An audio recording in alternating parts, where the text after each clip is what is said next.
Paramashivoham. Om Nithyananda Paramashivoham. Om Nithyananda Paramashivoham.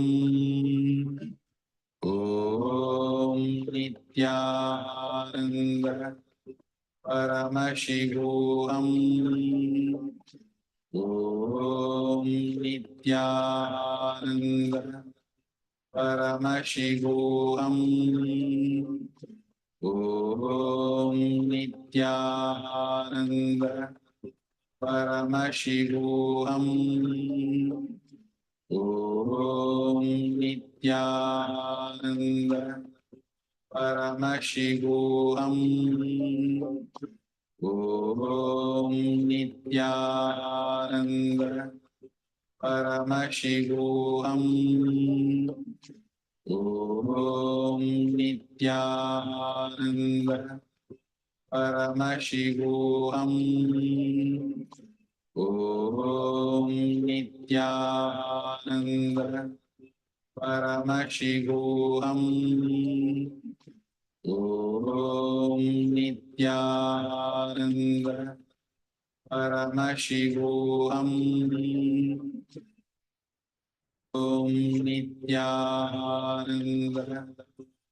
Paramashivoham.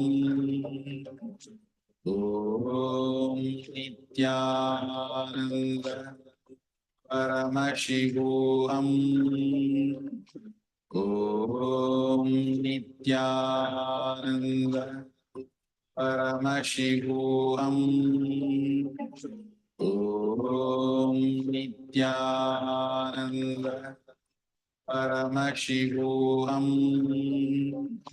Om Nithyananda Paramashivoham. Om Nithyananda Paramashivoham.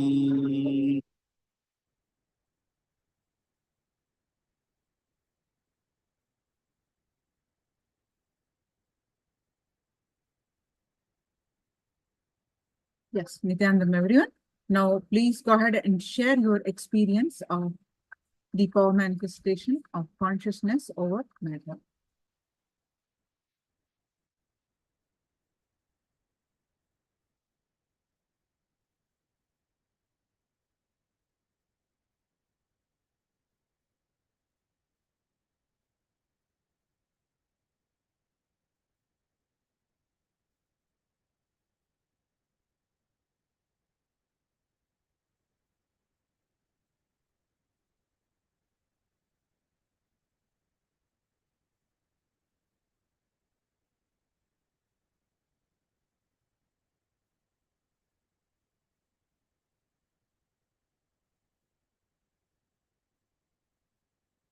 So please go ahead and share your power manifestation of consciousness over matter.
To manifest Elizabeth Lingzio, the fruit is still and the body is very hot. Okay. Swamiji was laughing in yesterday and said, we rolled the mountain Lorenzo and then the mountain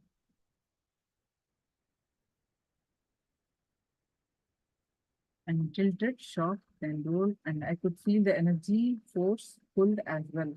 I did this 4 times. And some Chinese comments. I made the mountain roll. I got Swami. Okay, great.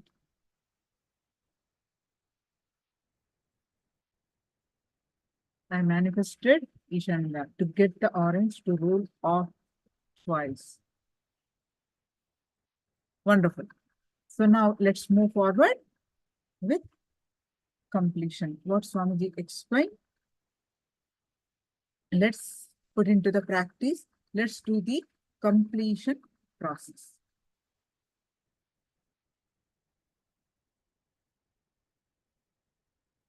All of you are ready?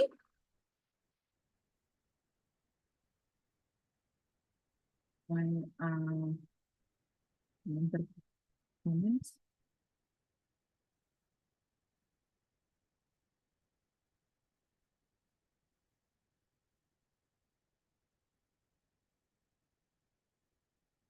When I started, I felt my throat suddenly uncomfortable and wanted to cough.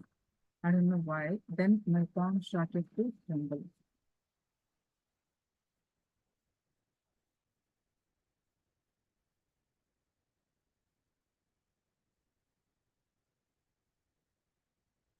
Now let's do the completion. You have learned, heard Swamiji's explanation.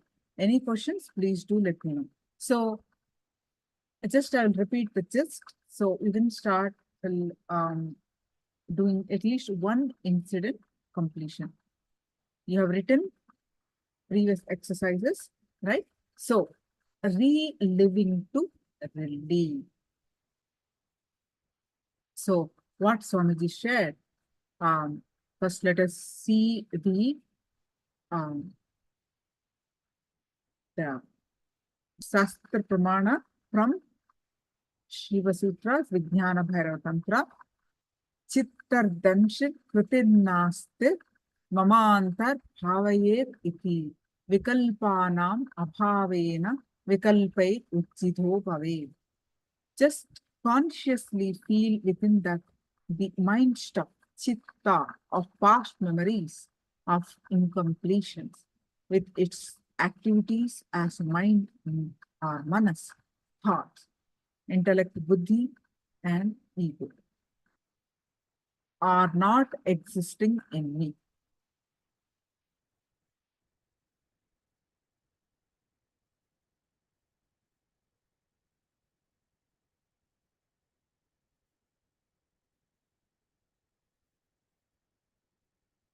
So I'm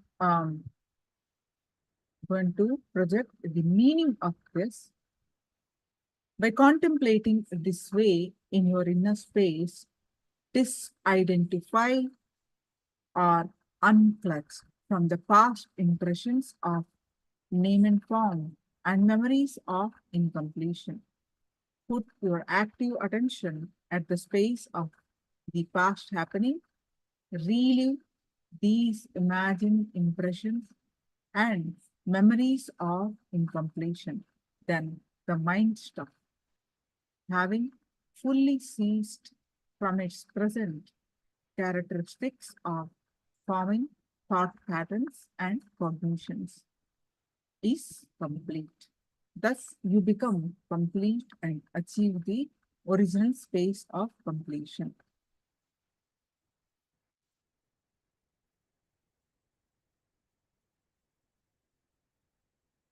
So we are going to do the reliving to relieving, relive to relieve. So now pick up an incident. You have written your current images and your authentic images, and the gap is incompletion. You have written the second exercise, the third, that your incompletion and the root incident, whatever you could recollect now. So pick up the incident you need to complete with. The incident when you develop the incompletion. Pick up that incident. Sit with yourself. Relive that whole incident in your inner space. Reliving is reliving.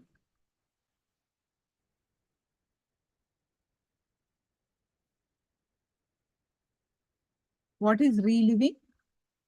See it as it was in the past. See yourself wearing the same dress, being the same age, and being in the same age and being in the same form. Just go back to the same situation, same emotions, same intelligence, same intellect, same understanding, same experience, same dress, etc. Understand two things you have to remember doing this. First one is when you are remembering your current context, who you are now, you're only doing the remembering. That will strengthen your pattern. Understand? That will only strengthen your pattern. So you have to go back to the who you were earlier. And that incident happened. If you're a 5-year-old, visualize yourself that 5-year-old going back to that same age. What dress you wore, how was the room look like, who are the people. In the previous example that we are talking about, history class girl A, if she identified that incident that started whole this thing, she should remember the teacher, what the teacher wore, what she wore, and how all the classmates, which bench she sat in that room, how the classroom looked, and how she was before, and the whole thing exactly as if it is happening now. She has to relive. How many of you catching this? She doesn't remember what she is now, what job she is doing now, what company she is doing now, how she looked now. All that doesn't work. She has to go back to that 6-year-old, how she looked, how she was, dress, everything. Then reliving that incident. That is very important. Second thing, no justification. Any justification, no. Just what happened exactly, you relive. Any questions? Please do let me know.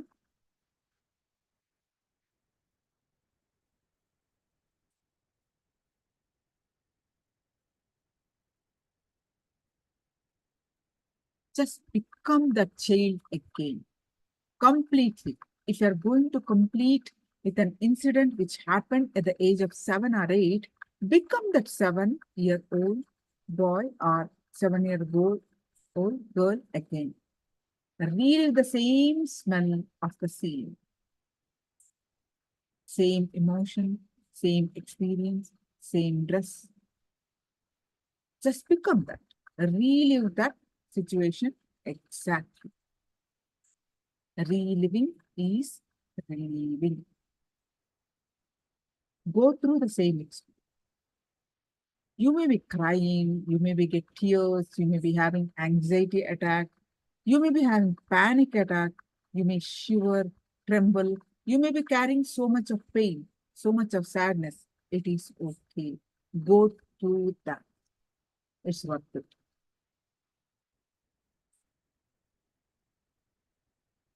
Forget who you are now. Go back to that incident, the same child again, relive. Don't justify your current situation. Oh, that happened because of that. Supposing if you are a conflict with mother, incompletion with the mother, don't justify mother did this for my own good. All that, no justification works. Just relive. whatever happened exactly, go to that bio memory, that context, that situation. Whatever you know at that time, whatever you recorded that time, relive that. That is what reliving to relive. That stress that happened, that cognition that happened, that image that you formed, that has to be released from your nervous system. Whatever got built up, that incident, that fear, shame, guilt, suffering, allow that to that unwind itself in from your nervous system. Let all those experiences and emotions unwind itself in your nervous system and get ease. When you're doing this, the stress melts down. Every incident and incompletions built during that incident becomes a stress in your nervous system, in your biomemory. When you relive that knots, the stress melts down. But you have to relive from that context, not the current you who you are. Forget who you are now. Okay, so let's start reliving to relieve.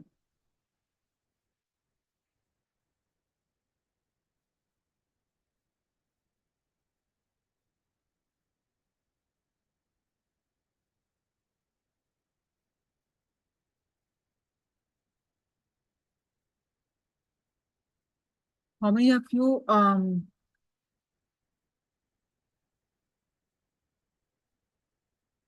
any questions? Please do let me know.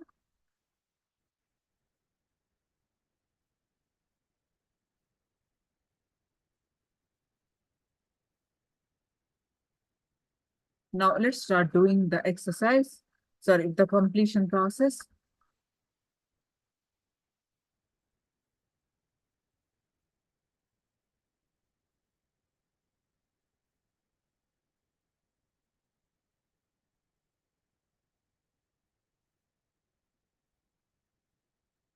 Any question? Please do let me know.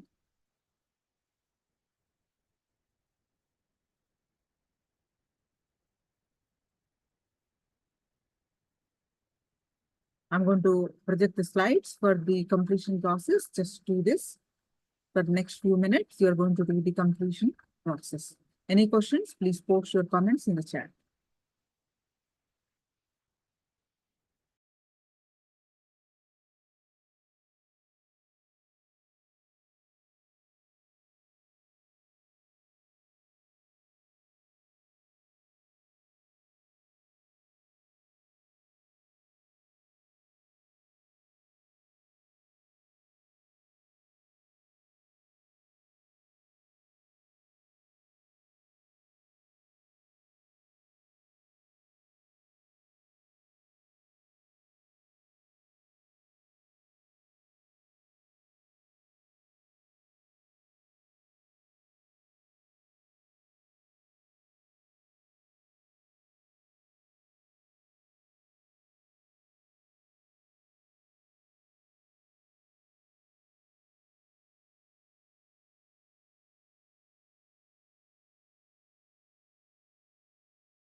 Nithyananda, everyone.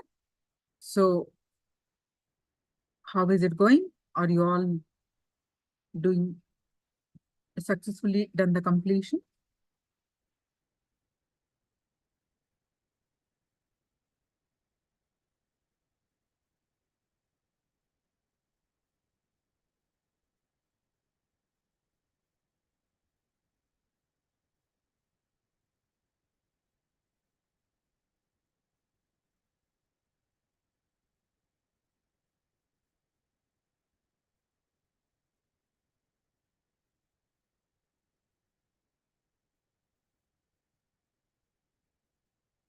Regis survey. I see some new names. All of you, please come in front of camera. For those of you who are offline and participate in the sessions.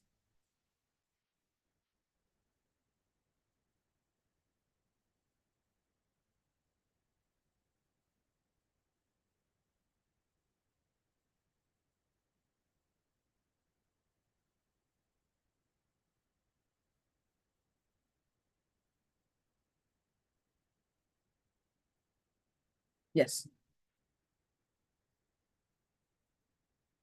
Any questions? Please do let me know.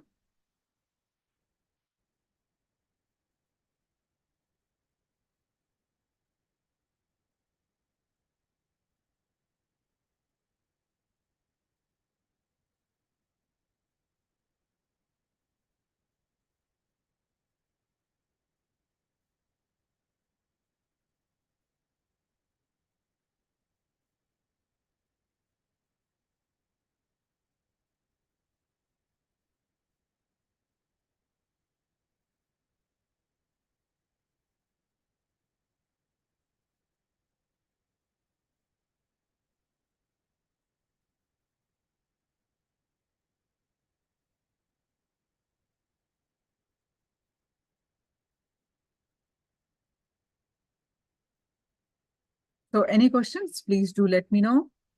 And we'll move on to the next session. I'm just waiting for your response. If any questions are sharing, how is your experience? Please do share now.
Any questions and sharings?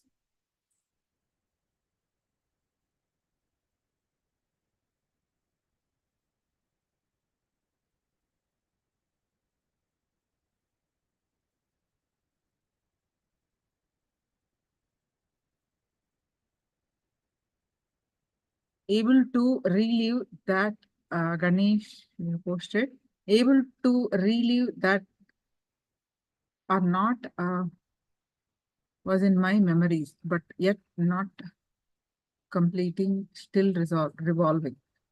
You need to do, see, this is the first time you're doing it. We know the hang of it, learn the technique, learn the process, and do it until you complete it. Understand, completion starts with your decision, your declaration. You decide to complete, come what may.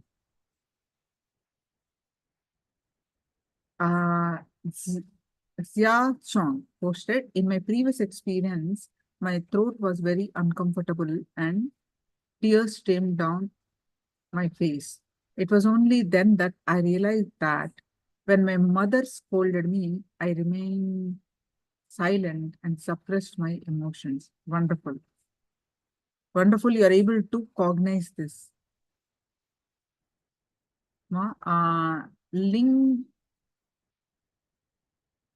Ling Go. The brain speaks one or two inexplicable words out of control, unrelated to the desired outcome. The body becomes cold.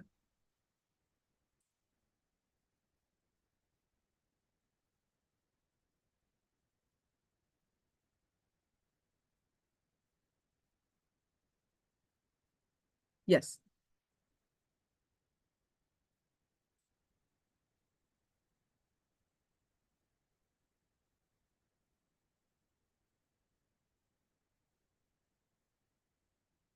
Any others would like to share? You please do let me know. Now, just I'll wait for a few more seconds.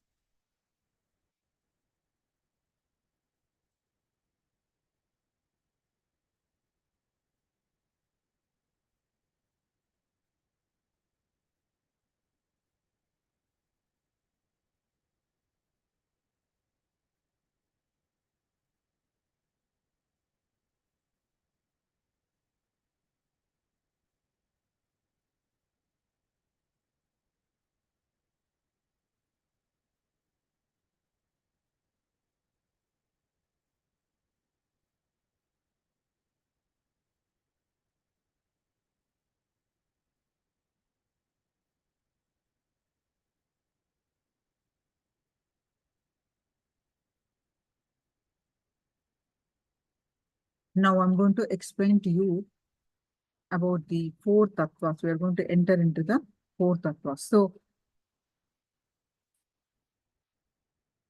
when you follow the four tattvas, completion happens. When you become authentic, when you are integrated, when you taking the responsibility, when you start enriching, completion happens. Your life starts. So let's understand the introduction to four tattvas. If you have any questions on completion, please do let me know.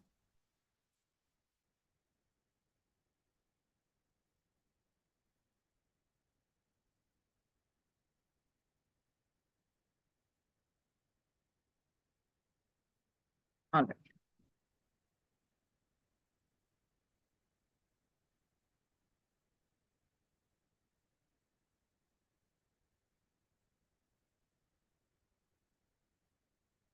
Introduction to four tattvas.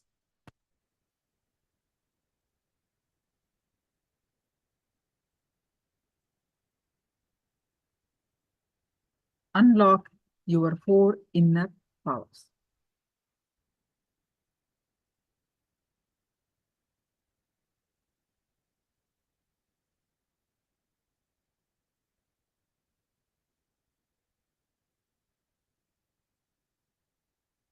So what is the purpose of your life?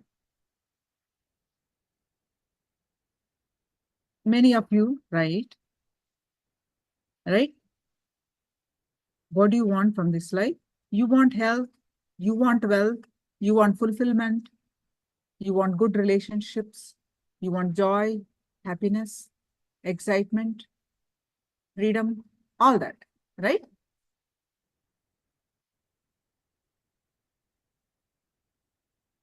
And a little bit more, you want self-realization, that is the enlightenment or experience Paramashivoham, and you want national, economic security, corruption-free, political, all that to expand much further for the benefit of others. And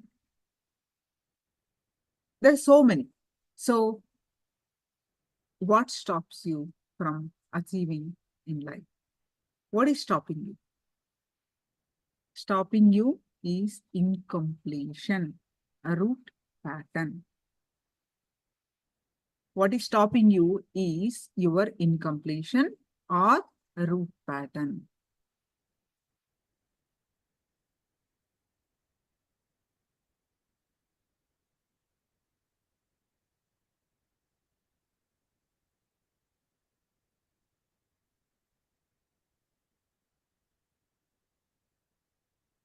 Anything that leaves you with low experience is an incompletion. We have learned a little while ago, isn't it? Anything from the past, anything that leaves you with low experience. Any action that is unfulfilled as per your imagination. Cognition is what? You responded at that time to this incompletion was inadequate. The nature of incompletion is such that it does not leave you unless you complete with it. We just learned this. We just learned the history class girl who was not able to successful in the life in her career because she continuously carries her old cognitions.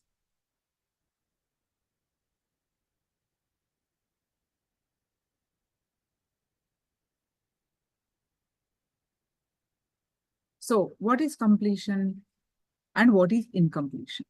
Incompletion is simply an inadequate cognition of life.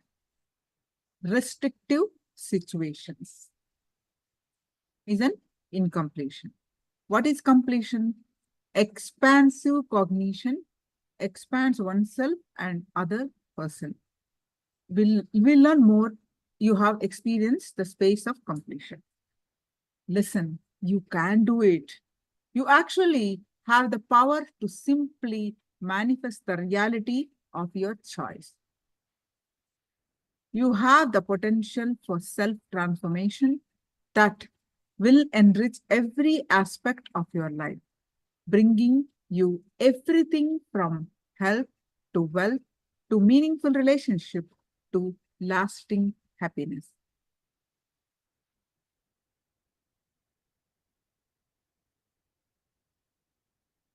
Listening.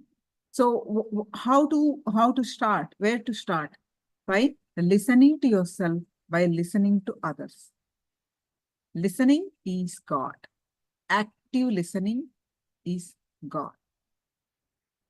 A passive inner space invites the other person, a deep patience.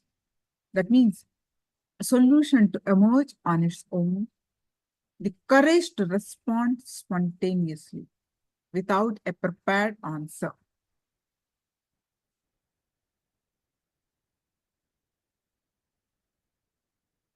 Inside each of you is an enormous potential energy known as Kundalini Shakti.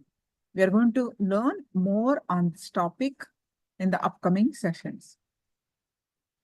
Kundalini is nothing but your own latent inner energy which you have never used and which you may not even know about. Kundalini expresses through you in 4 different streams, known as the 4 inner powers.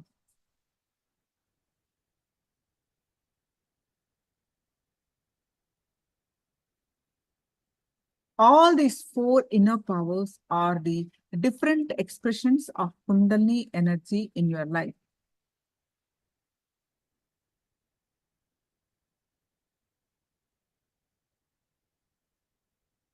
The key to health, success, and lasting happiness lies in unlocking the 4 inner powers that are continuously available to you. Though you use these powers every day in your life, you don't use them consciously with a clear intention. Please understand, all these powers are great energies. Just like electricity or wind power, if you handle them properly, they can shower you with everything that you want. But if you don't handle them properly, they will continue to impact your life in negative ways. The key is to create the right space inside you to express your greatest and highest possibility. When you create the right space inside you, all the events of your choice will simply flow into your life without any effort. Everything you do will be successful. When you learn to use these powers in the right way, you will immediately transform not only your own life, but the lives of all those living around you.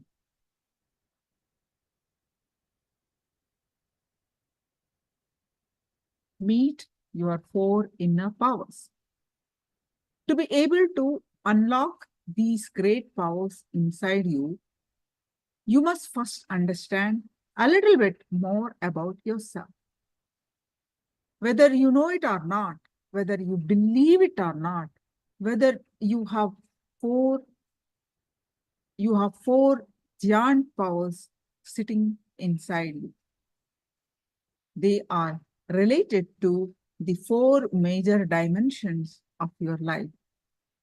They are your words, your thinking, your emotions, and your living. I repeat, the 4 major dimensions are your words, your thinking, your emotions, and your living. When you awaken your peak possibility in each of these dimensions, it becomes a great power and support in your life. Meet your 4 inner powers. As you can see below, your 4 inner powers are the power of words. We call it in Sanskrit, Vak Shakti. The power of thoughts. We call it in Sanskrit, Mano Shakti. Then the power of feeling. We call it in Sanskrit, Prema Shakti. Then the power of living, Atma Shakti in Sanskrit. When you unlock the power of words, you will have the spontaneous intelligence to use the right and most effective words towards yourself and others. When you discover the power of thoughts, you will be able to focus your thoughts to achieve success in your job, relationships, education, finances, and life itself. The power of feeling teaches you how to launch yourself to the next level of life through empowered responsibility. You are truly enjoying the power of living when you realize that the greatest rewards come when you live your life for others.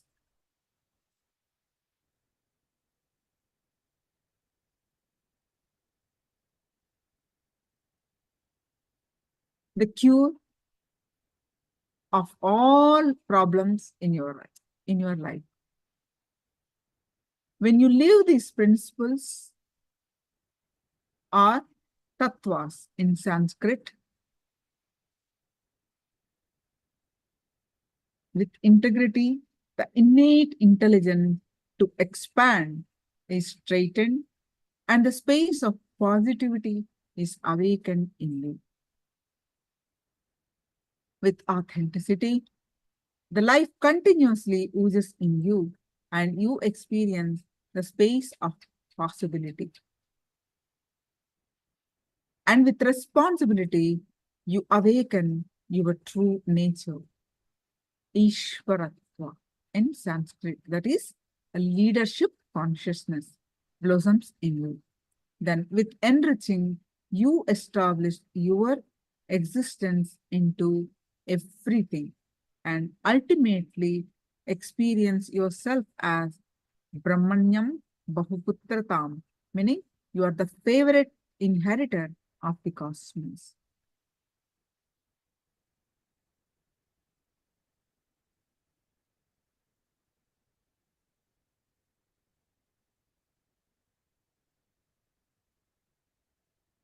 So why practice Tattva? The principle to unlock the 4 inner powers. You actually have the power to simply manifest the reality of your choice. The key to health, success, and lasting happiness lies in unlocking the 4 inner powers that are continuously available to you. The power of words are Vak Shakti in Sanskrit. The power of thoughts, this we just learned, Mano Shakti. The power of feeling, Prema Shakti. The power of living, Atma Shakti.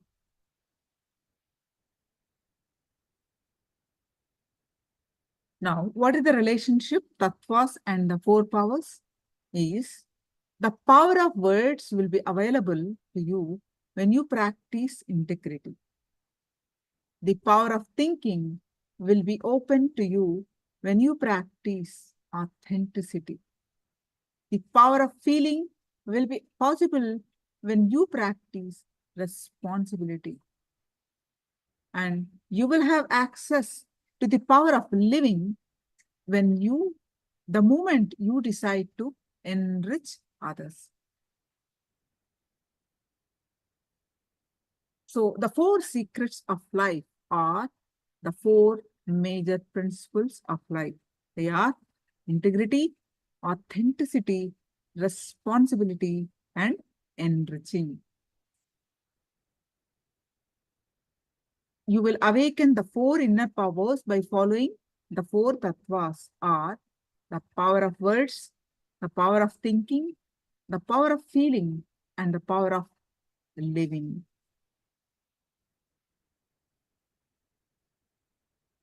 Now, the integrity is what? The first tattva or the first principle. Integrity is what? Integrity is you fulfilling the word and thought you give it to yourself and to others, and experiencing a state of Purnatva. That means completion. Purnatva means completion. Completion with yourself and with life. The more commitments you give and break, the more your self-confidence is lost. Intelligence to use the right words towards yourself and others. The authenticity is you being established in the peak of your capability and responding to life from who you perceive. The 4 images. These are Mamakara, Ahankara, Swayanyakara, Anyakara is inner image, outer image, others image, and life image. The words that are here are in Sanskrit. So when you're authentic in all 4 images, you express the power of your authenticity. In all 4 dimensions, you need to be authentic. Then responsibility is living and responding to life from the truth that you are the source of, and therefore you are responsible for all happenings in and around you.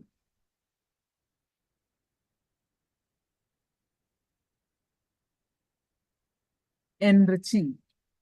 Enriching is you taking responsibility with integrity and authenticity, that you are committed to continuously enriching, which is expanding yourself and life in and around you.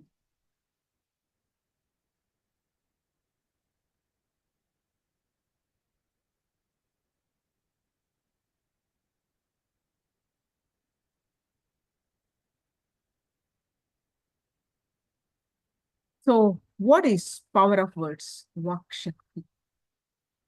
When you unlock the power of words, you will have the spontaneous intelligence to use the right and most effective words towards yourself and others.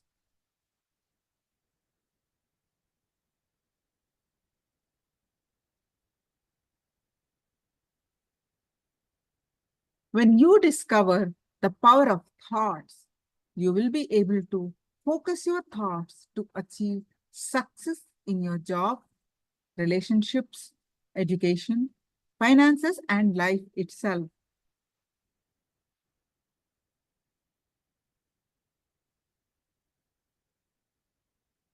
The power of feeling, Prema Shakti, teaches you how to live, how to launch yourself to the next level of life through empowered responsibility.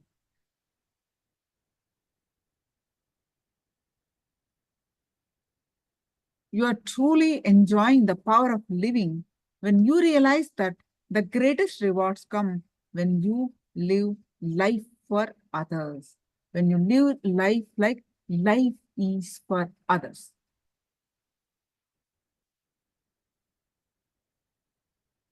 How are the 4 tattvas and 4 powers are related? Each of the 4 powers is guided by a spiritual principle known as tattva. The tattva is the key to unlock the corresponding power in you. The power of words will be available to you when you practice integrity. The power of thinking will be open to you when you practice authenticity. The power of feeling will be possible when you practice responsibility. You will have access to the power of living the moment you decide to enrich others.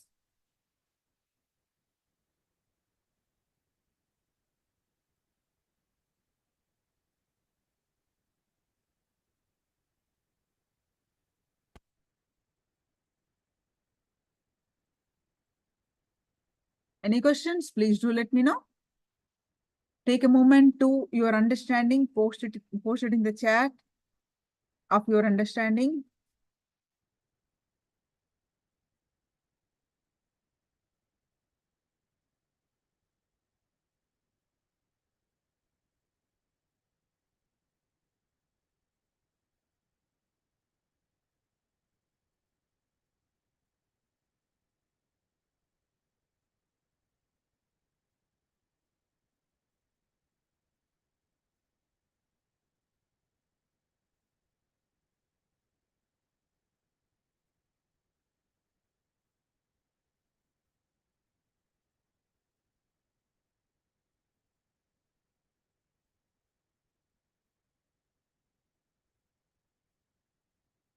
Enriching is divine. Wonderful.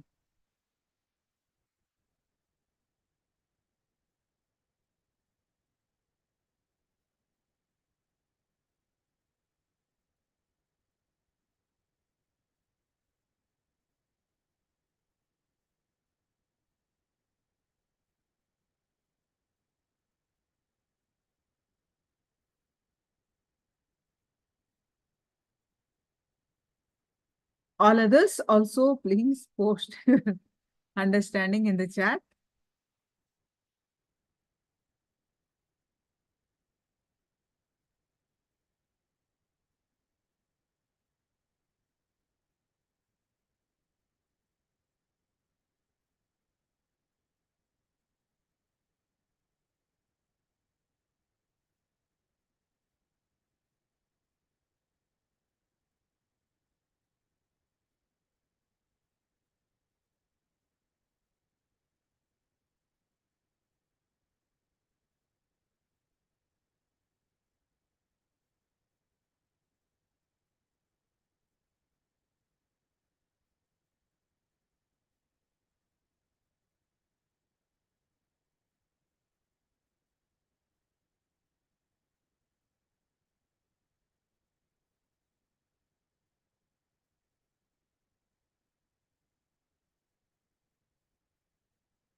Thank you for posting your comments.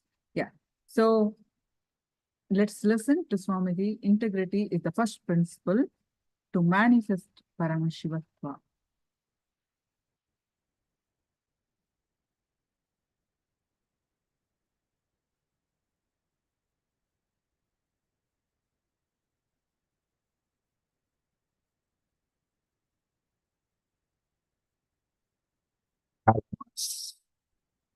So listen, the first principle is integrity. It needs to be understood. The first level of integrity only is the thought current you are cherishing with you and others, treating it as life. It's only a first level of integrity. Understand? Understand the words I'm using. I'm not saying the word you give it to others and the word you give it to yourself.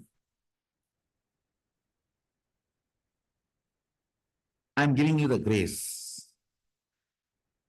The word you give it to others and word you give it to yourself many times is a spontaneous lie.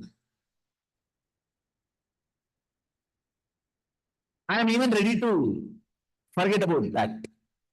I am only saying the thought current you cherish. See, if I have to go to the detail of the word, sometimes people ask, what is time now? You may say 8:31. Who knows it is 8:31? Based on this clock, we tell it's 8:31. So the word you give may be sometime right, wrong, false, true. So I'm not even bothered about that. The thought current you cherish. I need to tell the time after verifying with all my abilities. So that is the thought current. Understand? My intention to tell the time is right. I am not interested in lying. I want to tell the right time to him. But whatever research I can do with my intelligence and with the available infrastructure, with that I'll do it and tell. This is thought current. All of you understand the difference between thought current and a word.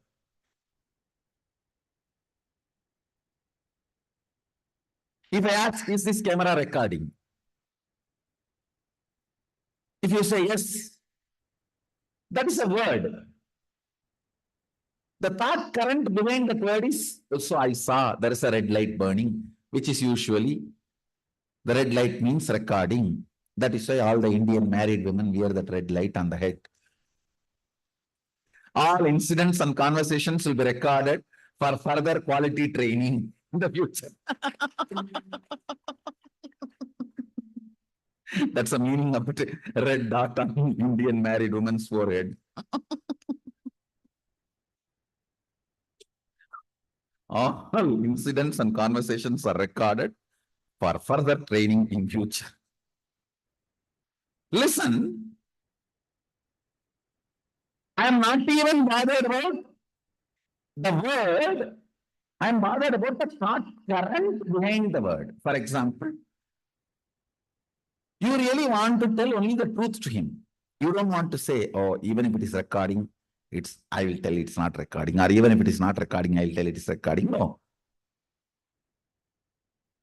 The thought current is to tell the truth. And you have done all your best work, research work. You have done all your groundwork. Whatever you can do with your intelligence, with the eyes given to you, with the consciousness available to you, with the information available to you, with the logic available to you, you have done analysis and presented. All I am asking, understand, be true to the thought currents you cherish. Then your whole body and mind will start raising towards reality. Understand? truth is not ultimate, but it's a stepping stone towards reality. In the beginning, practicing of the truth will be between the duality of truth and false. At one level, you will raise to the level of reality. Truth is an amazing stepping stone for reality.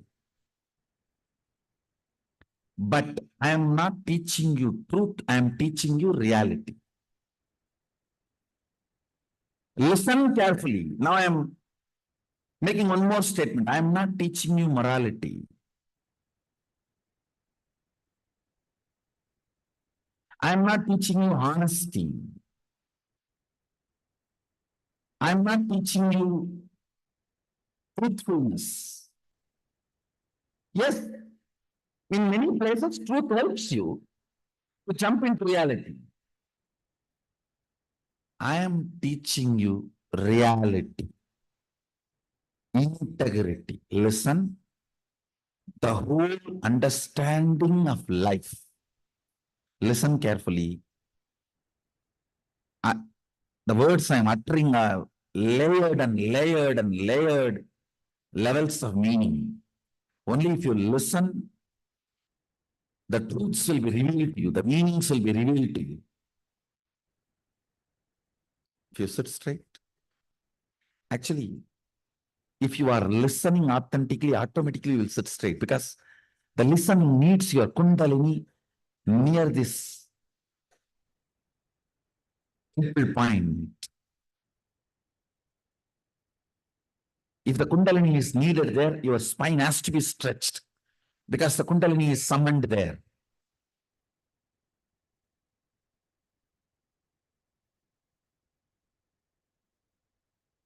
Listen carefully. Being true to your thought current. It can be making business. It can be making pleasure. It can be a beautiful artistic expression of who you are. It can be about a very logical study or understanding you are going through. Anything is okay. When you are true to your thought current of becoming doctor, you become a great successful doctor. When you are true to your thought current of becoming lawyer, you become a great successful lawyer. Successful, but not great.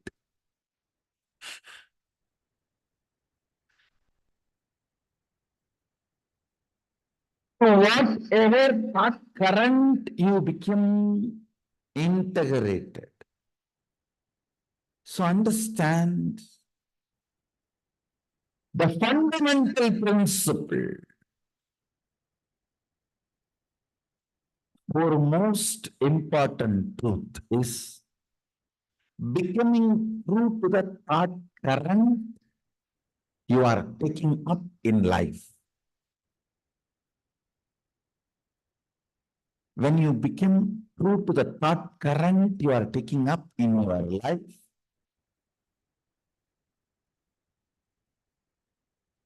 unimaginable, understand, unimaginable, unexpected doors open for you.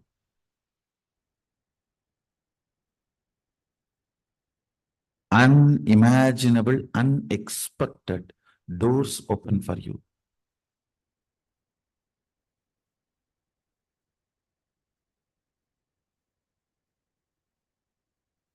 Resources of the cosmos. Understand? Resources as per society, you all know. Money in the bank balance. Few servants or the staff or the people to execute your orders. Little political power. These all only is the resources of the society. There is something called cosmic resource. The prana life force, life energy. I tell you.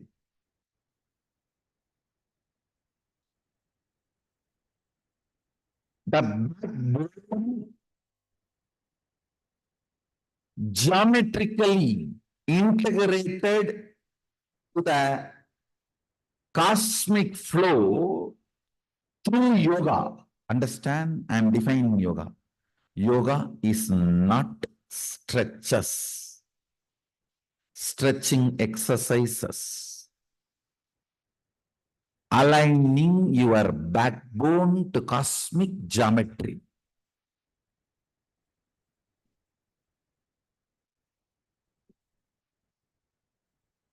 Yoga is all about backbone. That is why I am a yogi who doesn't move any other parts of the body, stretches.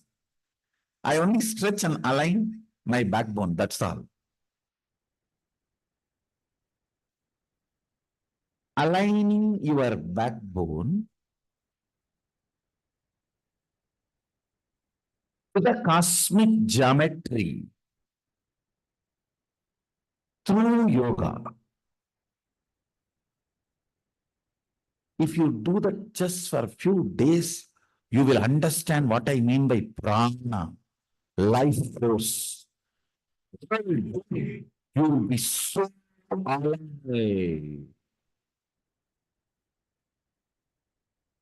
Being so alive is what I call Shiva Bhuta.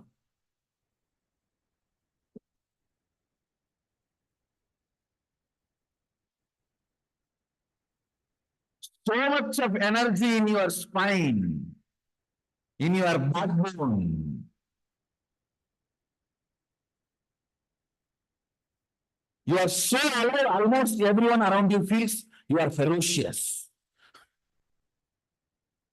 That's what I call it 2:30 mood. This mood starts in my quarters in early morning 2:30. Spine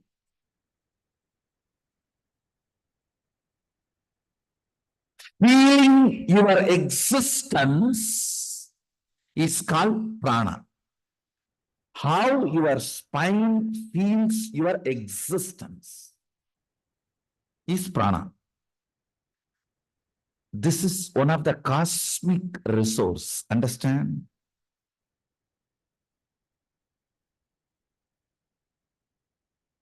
In the country, if you have currency, you can buy different gems, precious stones. Like that, if you have this cosmic currency prana, all the powers are like a different gems. You can buy any of that. Prana, the first cosmic currency, flows in you the moment you become true to the thought current you cherish. It can be any thought current, no problem. Don't worry about whether the thought current is right or not. I am teaching you now only integrity and how integrity makes the cosmic resources available to you. You may even feel making money is the best thing in the planet Earth. So be integrated to that. When you are integrated to that, first thing will happen, the cosmic resources will become available to you. See, after some time, you may understand, I think the cosmic resources are more valuable to buy the cow dung cake. Better let me buy higher level diamonds and jewels. All that you may understand later. Understand, even now, I am not telling you this is right, that is wrong. No. I am only telling you, decide to be integrated to any thought current you cherish. Any thought current you cherish, decide to be integrated.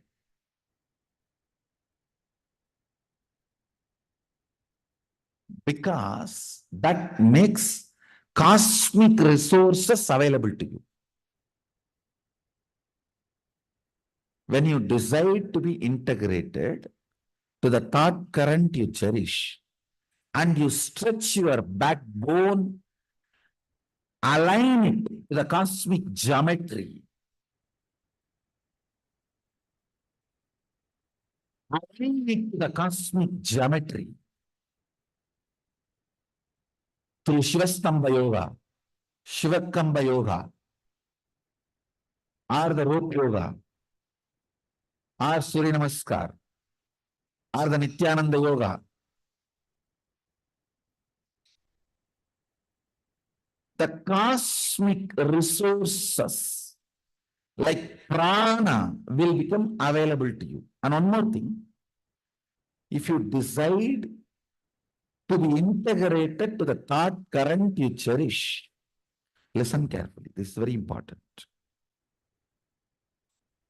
You don't even need to do separate yoga. In the whole day, in your actions, your body will start to automatically start getting aligned to the cosmic geometry.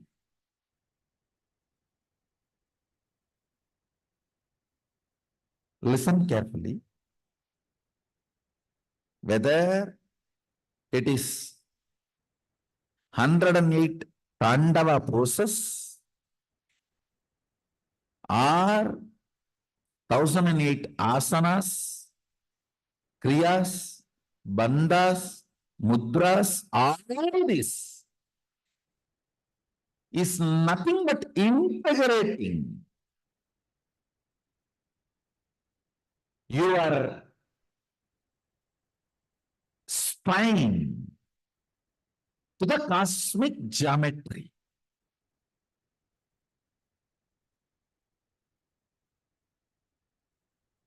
Understand? I have revealed one of the most important sacred secret about yoga.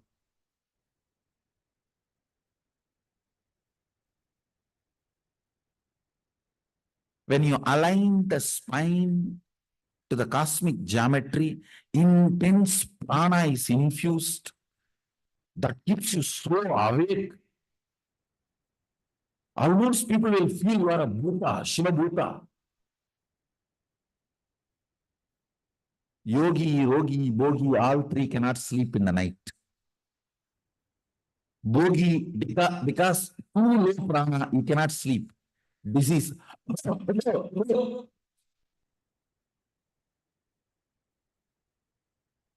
Rogi cannot sleep because too low prana. Diseased person. Bogi cannot sleep because he has to spend the prana shakti for which he is collected. He has to enjoy. Yogi cannot sleep. So much of prana in the spine. How will you sleep? It is like having exercise, Starbucks coffee. Then how will you sleep after that?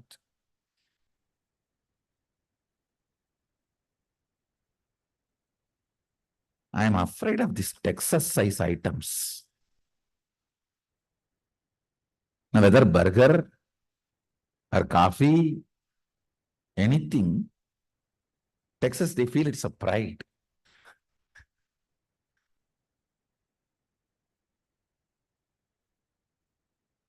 If you have a Starbucks Texas size cup of coffee, I've never seen that size cups in India. Even the lotas in India are only a small size in Texas. And sometimes I'm surprised with in that size they drink Coca-Cola. ஏம்மா நம்ம ஊர்ல மாட்டு கூட அவ்வளவு தண்ணி வைக்க மாட்டோம்.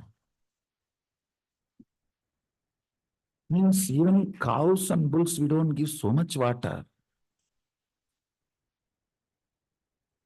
No, first time when I saw somebody drinking the Texas size Coca-Cola, I had the visualization, young age, In my house, when they bring up cows, they will have vessel in which they pour water, and the cow will come and put the head in. Ma.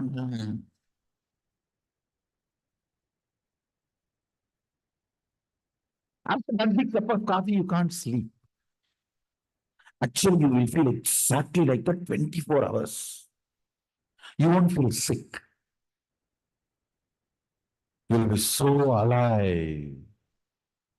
You will not even believe if you don't sleep, you will fall sick.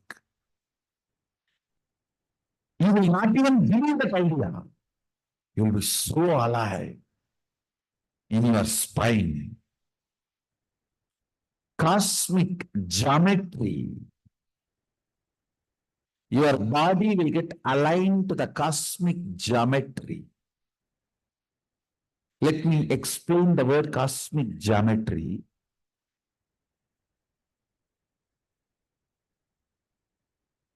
Lines, curves, points. Understand? The whole thing is only these three. Lines, curves, points.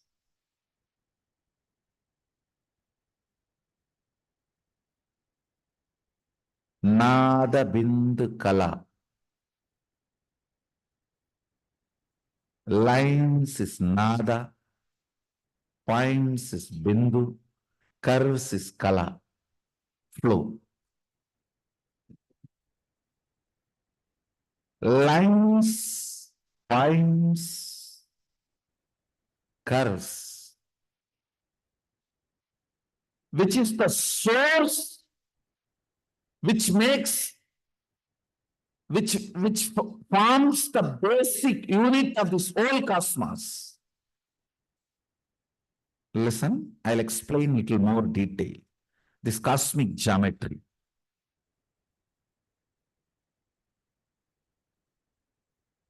There are certain proportion of a curve, line, point. When they join, they become independent intelligence, alive. All types of curves and all types of lines and all types of points will not become independent intelligence. No. Certain curves, lines, points, when they join, they become independent intelligence, just like a pi in the mathematics. The theorem, formula, what makes, what kind of curves, lines, points become independent intelligence is the science of yantras. Just like a pi theorem, theory in the mathematics, there is a clear principle. Yantra Vidya, maybe later on I'll explain that whole science. Now understand only this much. To understand cosmic geometry means the lines, curves, points, by aligning itself, makes something independent intelligence. It can become alive and speak, respond.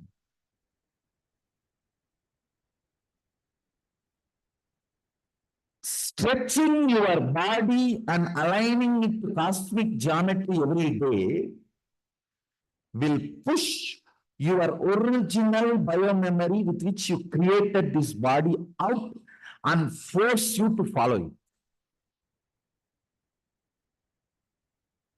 Understand? If you squeeze your backbone and stretch it to the cosmic geometry,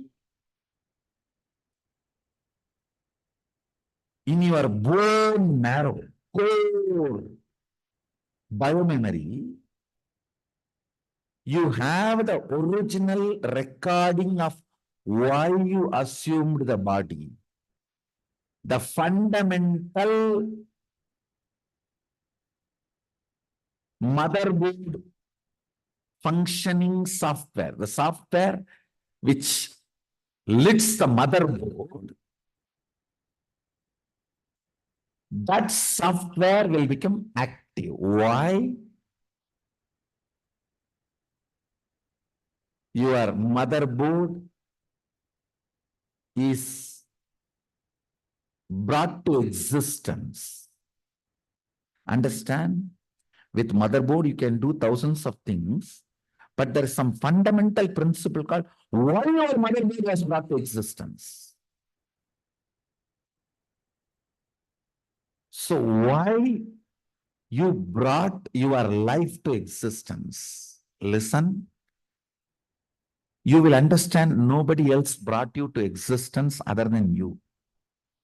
As long as you think somebody else brought you to existence, you will be cursing them.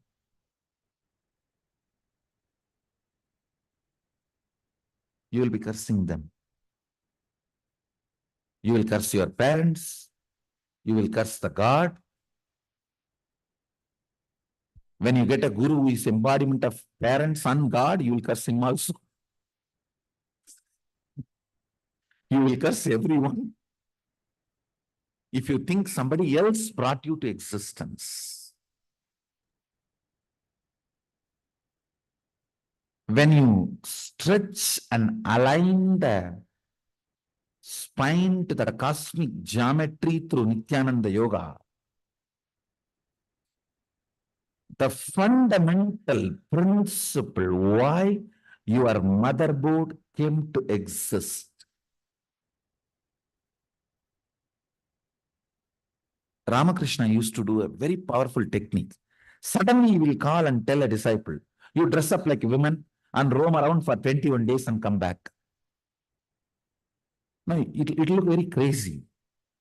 Now, once when he gave this kind of instruction, the disciple was shocked, but he was very sincere. He did it, and then only he realized through the process his original reason why he came to exist was revealed to him. So his will persistence got ironed out. Understand? When you put your body aligned to the cosmic geometry,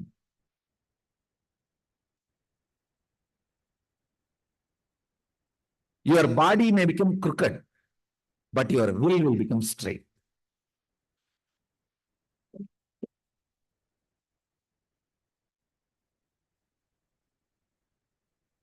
Because your will get ironed out.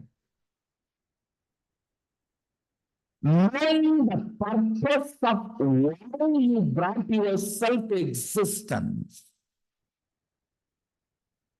happens to you when you decide to be integrated to the thought currents you are cherishing. Understand? The thought currents you are cherishing may be like a cloud in the beginning. But if you go on cherishing that cloud, suddenly it will move out and you will see the sun.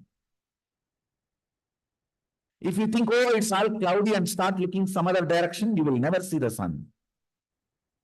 Sun is the goal, means even if it is cloudy, continue to look at the sky. If Sadashiva is your goal, even if it is wrong thought current, continue to be integrated to it. Understand? It's a playing. What to do now? I am no more. Just Dakshinamurti all alone sitting under a banyan tree. A huge Shiva Kutumba.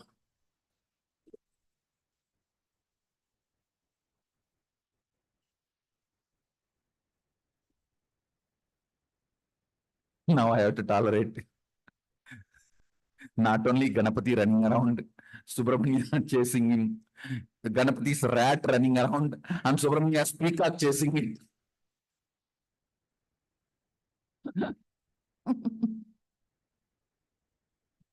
And Devi is like trying to threaten everything. And Nandi trying to make discipline all of them.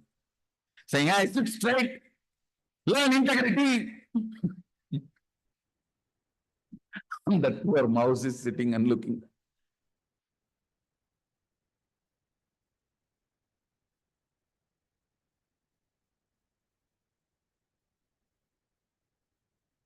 Peacock trying to be very attentive. What is integrity?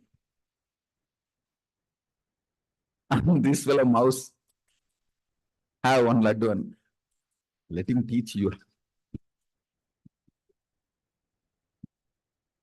Now I have to deal with all these scenes.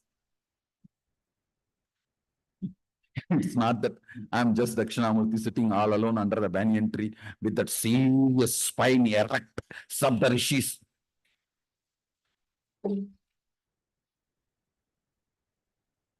Where they are in utter listening space.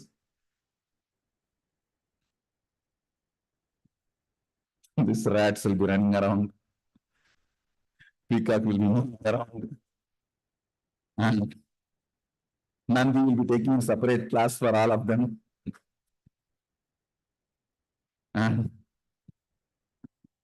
Subramanya and Ganesha will neither sit with Sadashiva's class nor they will sit with Nandi's class.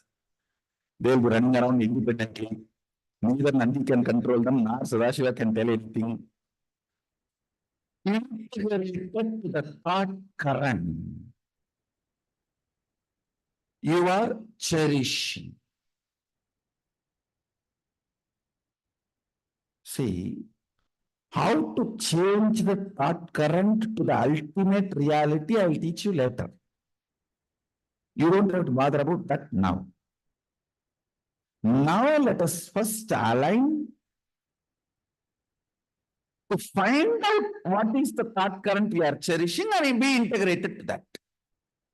So the first homework we have done is penning down all the places where we were not integrated. Today we will have the next step. All the thought currents we cherish as joy. Understand? Anything you cherish as joy in the secret, most innermost part of your heart, corner of your heart, is your goal, is your purpose. Whether it is right or wrong, you need to change it or not, that is second. First, know what all the secret crushes you have. Understand, unless you crush your crush will crush you.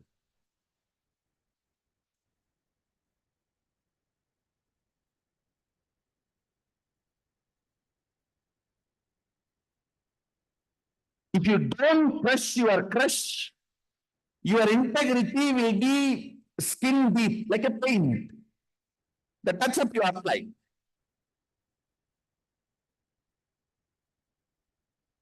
With the Fair and Lovely, you cannot heal bone cancer. But all the time you think, even if you have bone cancer, you will apply Fair and Lovely on your skin and keep it very fresh. In the whole world, most stupid 3 countries are India, Bangladesh, Nepal. We are just consumers of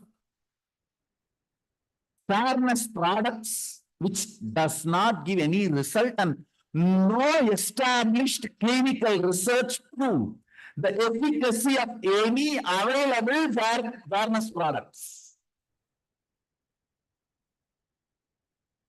Understand? There's no established, credible clinical research proves the credibility of the fairness products other than few actors and actresses appearing on the screen. You cannot cure bone cancer through Fair and Lovely. Same way,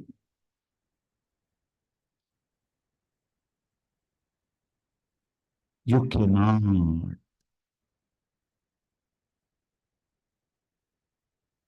try to become Sadashiva if you don't even find out what is your crush. in the life.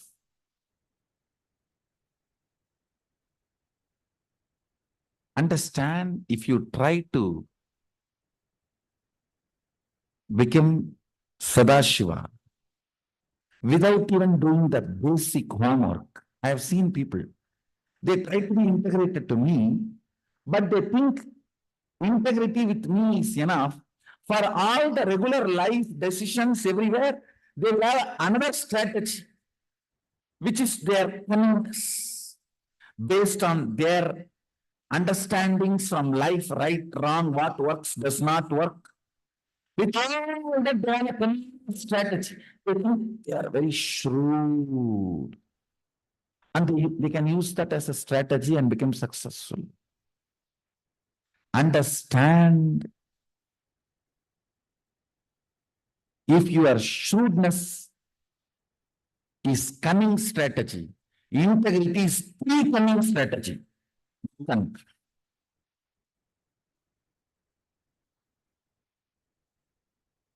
Your shrewdness is only two cunning strategy, two eyes. In Tamil, cunning means eyes. Integrity is pre-cunning strategy. No blind spot is left out. Understand? With your shrewdness, there will always be blind spots.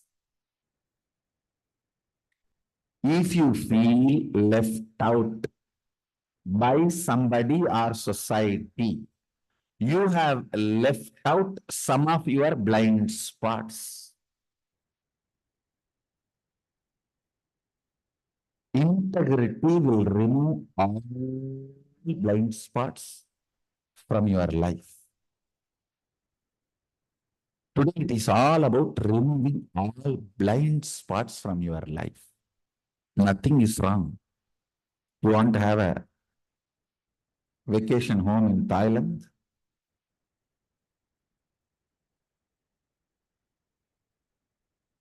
Whatever. Nothing is right or wrong. But not knowing your thought currents, not being integrated to it. Understand? Sometimes just by knowing and deciding to be integrated, you will understand this thought current is stupid, and spending time, life, energy on this thought current is the stupid. That very understanding will make the thought current dry and die. You are again integrated to higher identity.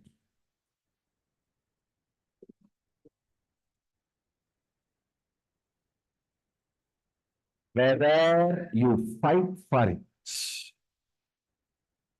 whether you die for some thought current or kill the thought current, be integrated to it first. When you are integrated, sometimes you will die for it, sometimes you will kill it. Anything is okay. Either die for it or kill it, but be integrated to it. No question of keeping them as blind spots. Do or die is not my statement. Die or kill. Either you die for it or you kill it. I know today all of us are ready. Today I'm going to start the first initiation in Mandala.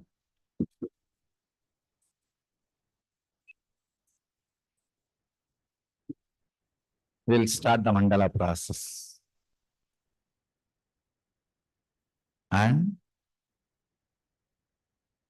bringing integrity in your very bone marrow. Cherishing the thought current with integrity.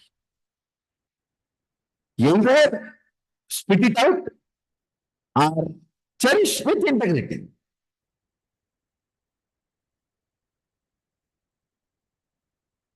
Whatever comes as a hindrance is nothing more than a little bit of hormone and chemicals. That's all. If your tiredness and sleep and boredom Hunger comes as a hindrance, it is chemical imbalance. If your lust, violence, fear comes as hindrance, it is just little hormonal imbalance. We will clean all that with Panchakavya. Panchakavya is one of the very powerful balancing mechanism. Panchakavya balances all hormonal and chemical imbalances in your body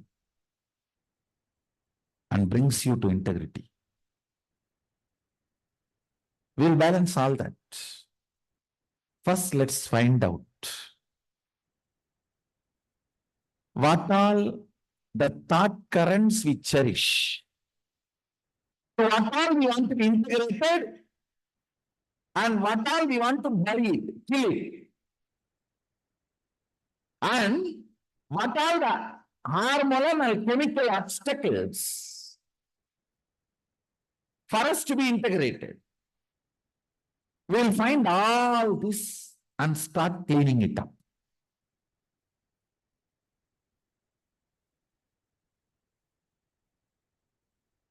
So the real Swachh Sangha starts today.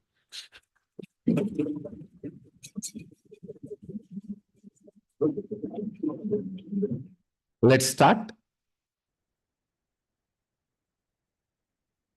So let's gather for the next session after the breakfast. Oh, it's a satsang also. So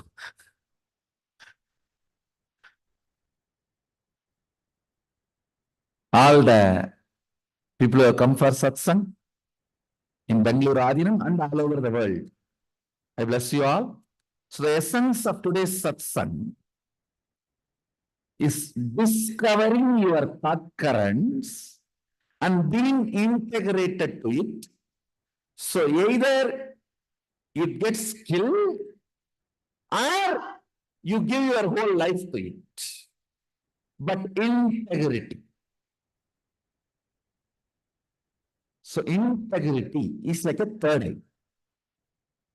From Sadashiva's third eye, he manifested the whole universe. And just through the same third eye, he destroyed, burnt Manmata and Tripurasuras. Same third eye, mother for the whole universe, killed Manmata and Tripurasura. When you are integrated to your thought current, some of them become reality, means the universe manifests, the universe you need. Some of them get burnt, means fantasy, which is not required. Non-required thought currents will automatically be burnt. Required thought currents will automatically become reality. Let's start the process today. All the satsangis who are here in Bangalore Adinam and two-way video conferencing, all the Adinams,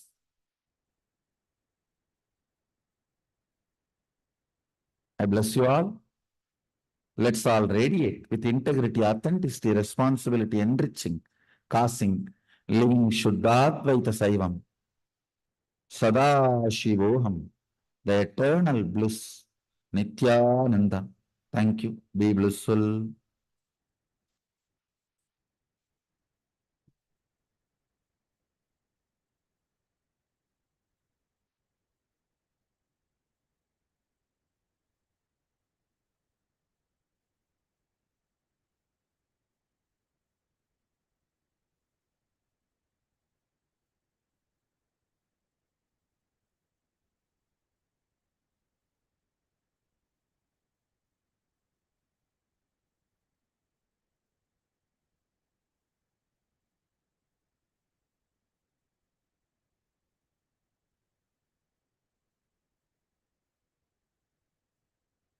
So let's move on to the power manifestation of the consciousness over matter, one more round.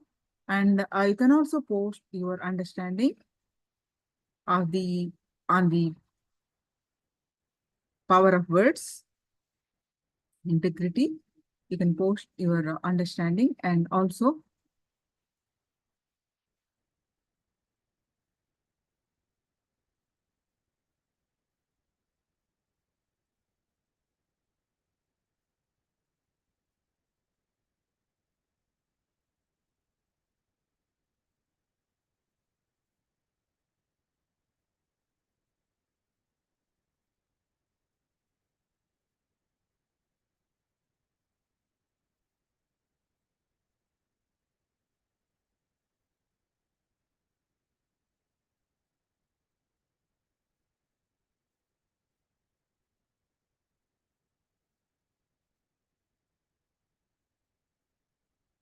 Now, post your powerful cognitions from Living Enlightenment book.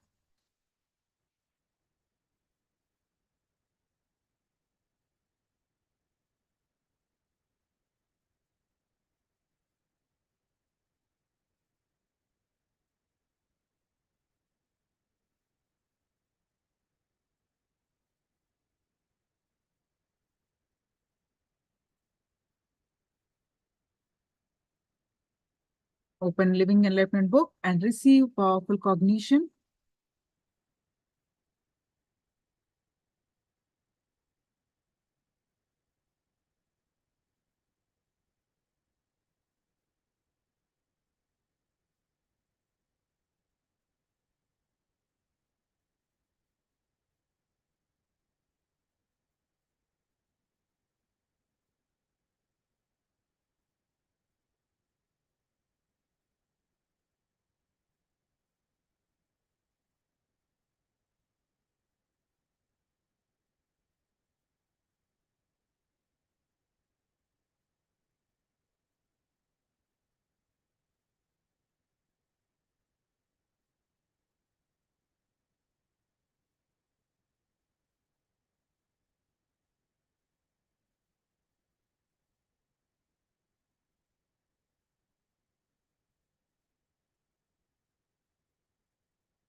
Karmic cycle can be broken. Ling. Wow, wonderful, ma. Elizabeth, ma. Life or death depends on the direction of prana. Wonderful. Now, please sit straight with your head, neck, back, straight line. Turn on your video recording and place the coconut on your palm.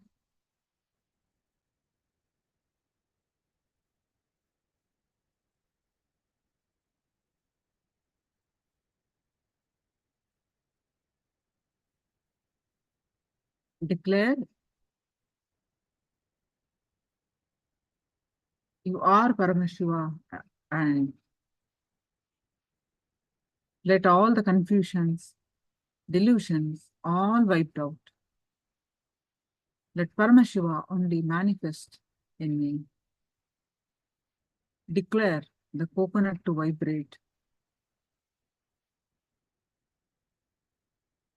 Now, bring your awareness to your third eye. Any thoughts?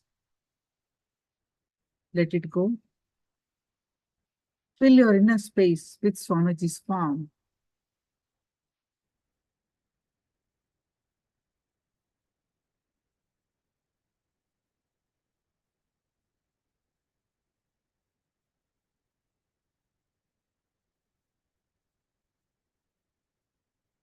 Any thoughts, just let it come, let it go.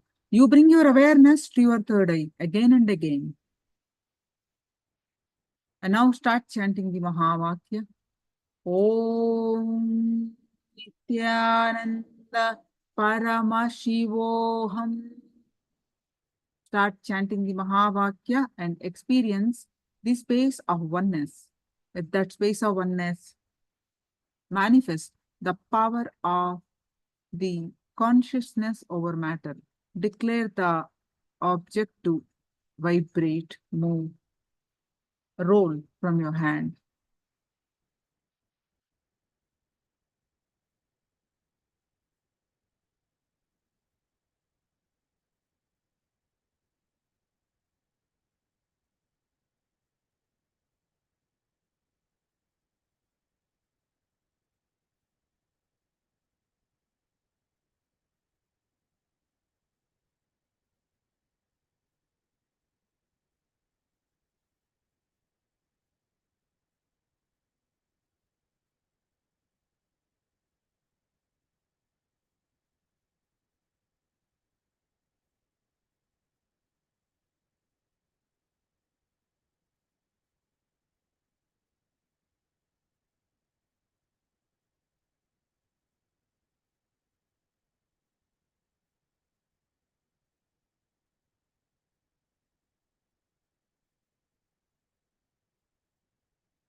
Yes, now please go ahead and share your experience.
Yes, now let's move on. The next, the Tattva, the authenticity.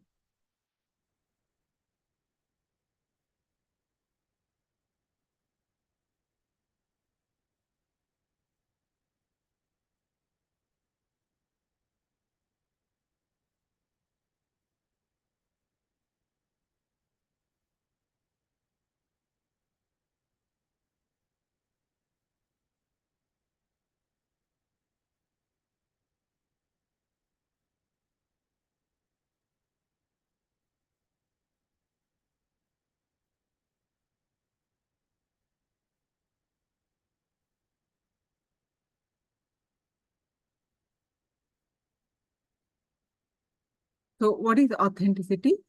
What did you remember?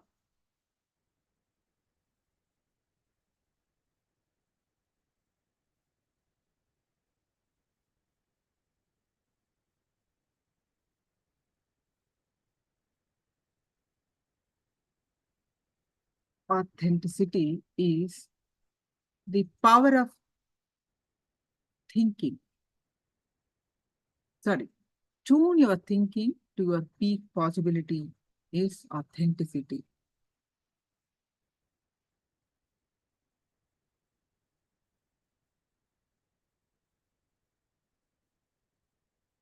See, with integrity, you can awaken the power of words. That means you can make or break any relationship. But the power of thinking is much deeper than the power of words because it can make or break your life itself. With integrity, the power of words, you can break a relationship or make relationship. But authenticity, the power of thinking, it can make your life or break your life. The power of thinking is the power to train and tune your thinking to its highest potential. Understand? The power of thinking is the power to train and tune your thinking to its highest potential. Whether you know it or not, whether you believe it or not, you can control your mind in the same way you can control your body's movements. You can decide and declare who you want to be. It is possible to train your mind and encourage only the thoughts that are in alignment with your highest possibility. And discouraging and completing with disempowering thoughts. Whatever is making you powerful, you can align your thoughts to that. And discouraging and completing, discarding whatever is making you powerless, disempowering thoughts. Your thinking makes you or breaks you. It's a very powerful statement. Your thinking makes you and breaks you.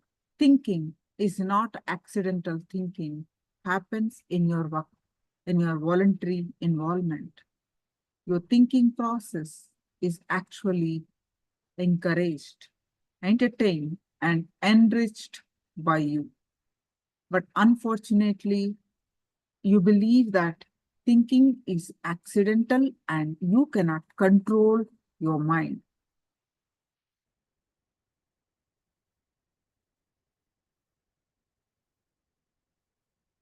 When you unlock the power of thinking, you will be able to spontaneously focus your thoughts to achieve your highest potential. Constantly functioning at your peak possibility is authenticity. Authenticity is the key that unlocks the power of thinking.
Ma Dolores, I read your post.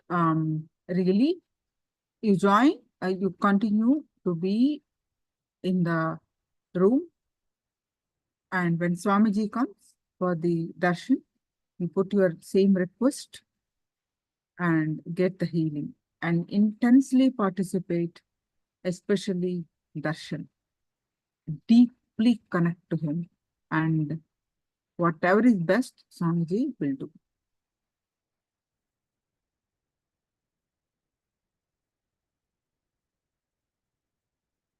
all the best thing Swamiji will do.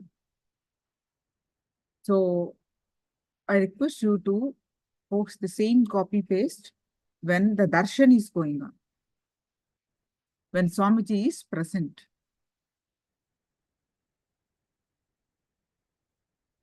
Okay, ma'am? Yeah. In my I have seen, I'm with Swamiji for 20 years, more than that. And I've seen many have healed.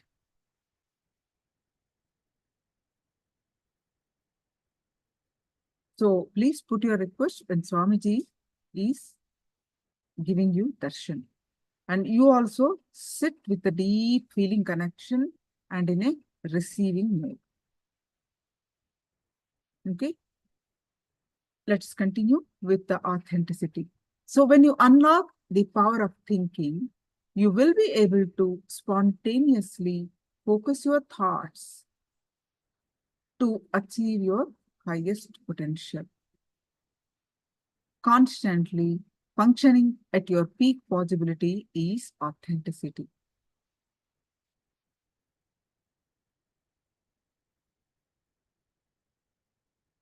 In the images that we learn, the genesis of identity, the images that we learn, in all the 4 images,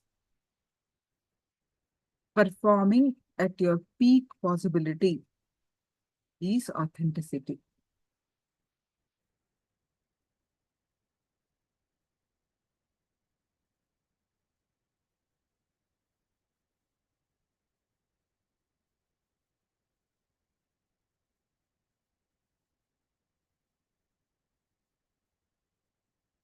Now, let's listen from Swamiji.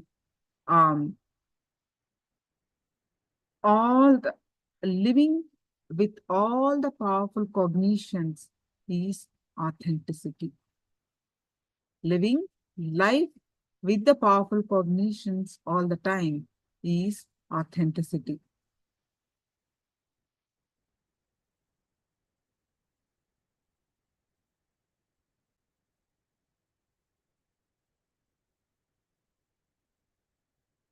Okay. Ganesh is having a question. Ma, authenticity, explain the ahankara, mamakara, etc. Okay. Sure. Dolores, thank you for answering me, but unfortunately, I don't understand English. Can you write it to me? And I will translate it afterwards. And yes.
Okay. So what is, you have these 4 images, right, Ganesh? You have these 4 images. What is that? Authenticity, inner image, outer image, others image, and life image. Right? That's what we learned. Right?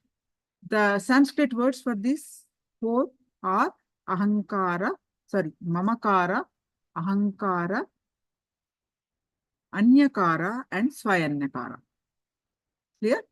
So, what is your authenticity is you have your image, inner image, your best inner image.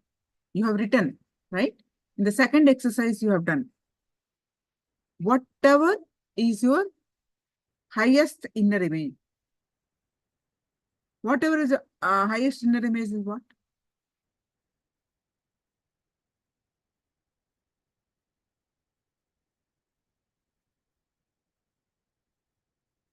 First, let me explain. Whatever is your highest inner image. Okay? Authenticity is your highest inner image, your highest outer image, your highest others image, your highest life image. Your highest images, all four images to your peak possibility, to highest, is authenticity. Is it clear? In all four. Okay, now let's come to understanding, more understanding. What is your highest inner image?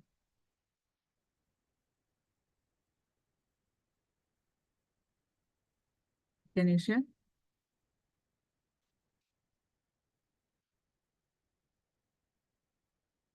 My best image. What is that? What is the best image? You have to share. Express it.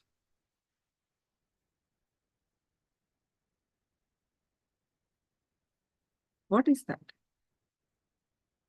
Yes, that theoretically we know, but what is that? What is the best image is what?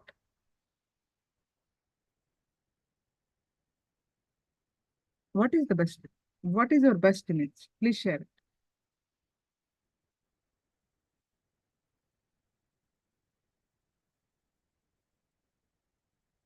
Mihri, this question is for you control. I know where you are coming to. I want Ganesh to answer.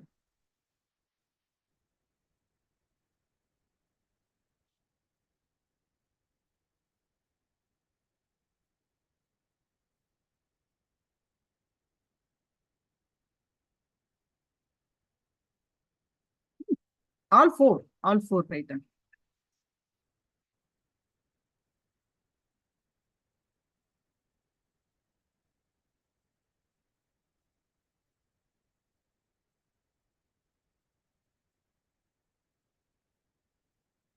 All four.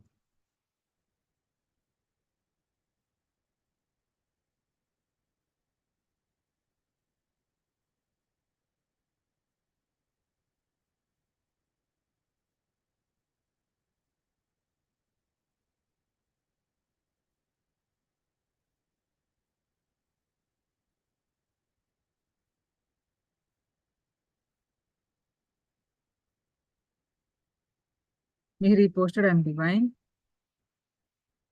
Ganesh answer, my best image is to become excellent, respectful sannyasi. Wonderful. And that is inner image. See, image is what? That is wish you wrote. What is your inner image? Okay, highest, best sannyasi. Next. What is the other image? Others image? Your inner image is you are a sannyasi, right? Best sannyasi. You already started the journey. All right. Then what is the other outer image?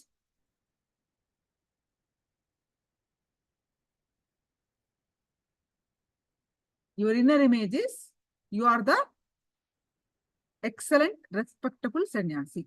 Great. Now, what is the other outer image?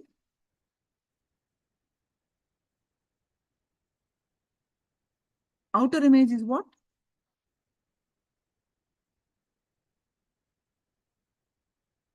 Okay, you already wrote an image. Okay. This outer image is express gratitude to all, thankful to all myself, my Guruji.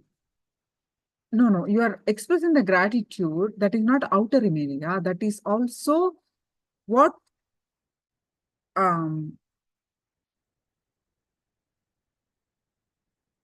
Okay, let me read all your responses.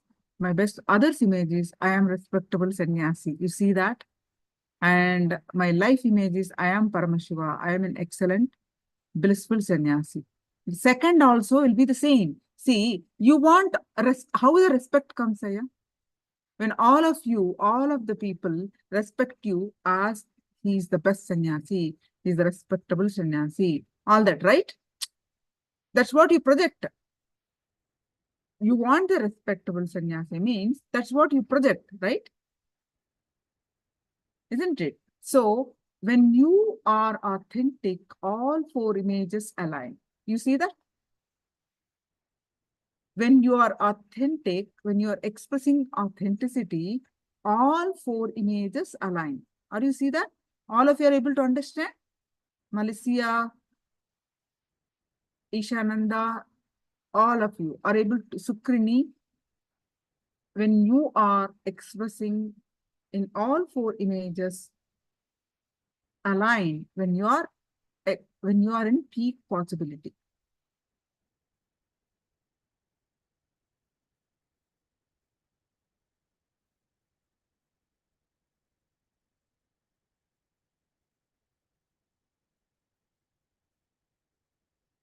Adrian, helping in a holistic healing center. That is your peak. That's your highest, ma. When you are authentic, understand all four images will be same. What you hold as your highest, that's what you project. And that's what everybody thinks, and that's what your life image will be. There's no conflict. You seeing that? All four images will be unified to the same when you are authentic. How many of you catching this?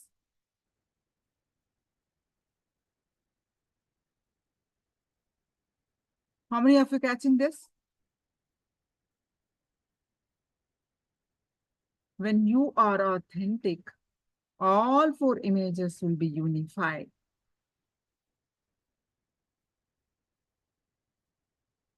All right. So now let's listen from Swamiji. Expressing at any situation, having the powerful cognition, expressing your peak possibility is authenticity. Any situation in life, expressing your peak possibility is authenticity. So let's listen from Swamiji.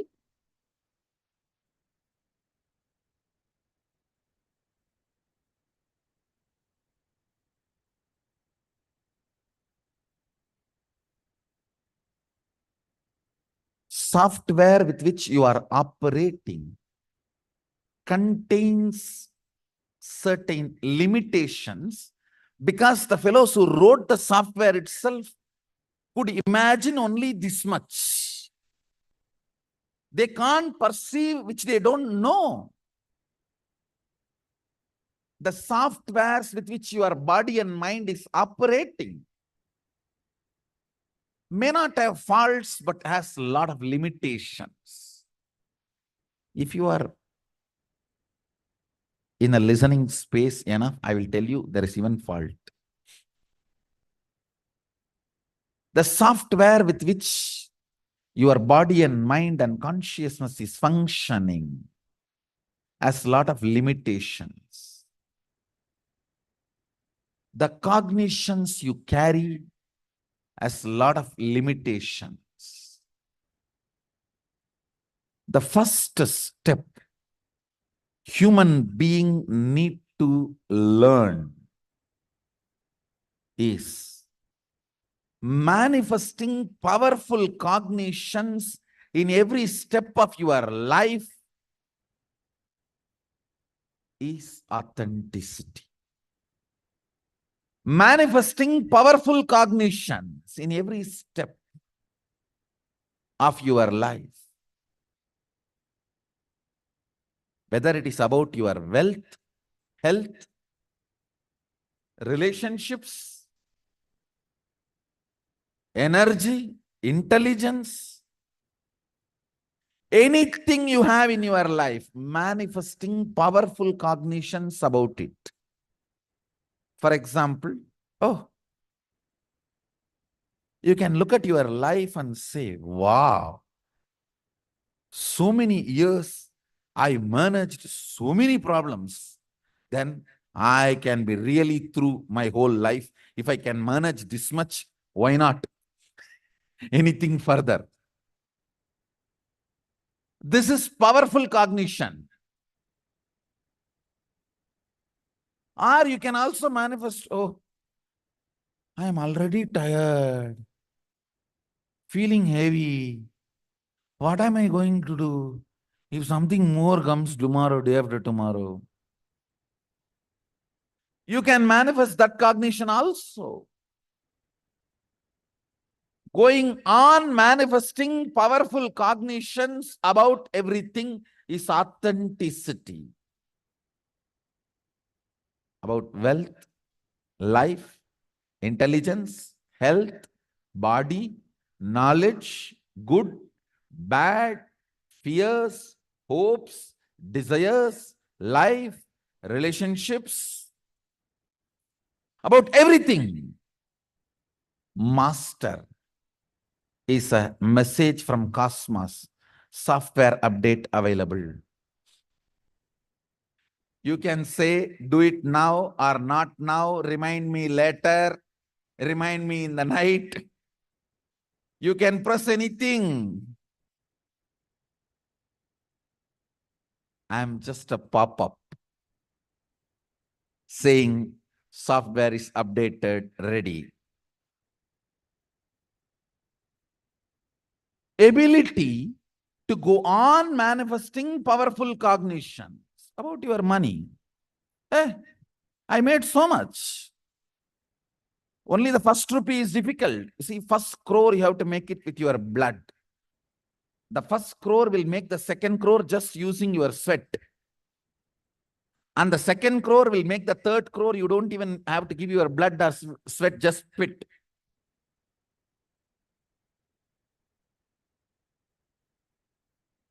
That is the way life is. If you decide to live, or you can say, oh, this 1 crore itself is paining my back. What am I going to do? You can manifest powerless cognitions. You have a freedom. Understand it is time. You do realize that the software with which you are operating has some faults and limits. Deciding to manifest powerful cognitions continuously about everything. Immediately you say, I don't know how to manifest powerful cognition. I can't practice. I am tired and bored, Swamiji. Even about this, start manifesting powerful cognitions. If you can find your problem, that itself is a proof you can solve it.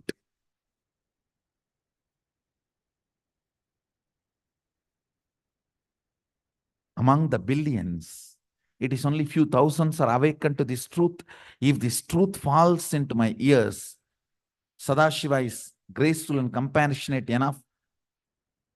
He will make that as an experience in my heart. If he can reach this to my ears, can't he reach this to my heart? If he is reaching to my ears, he is going to reach it to my heart.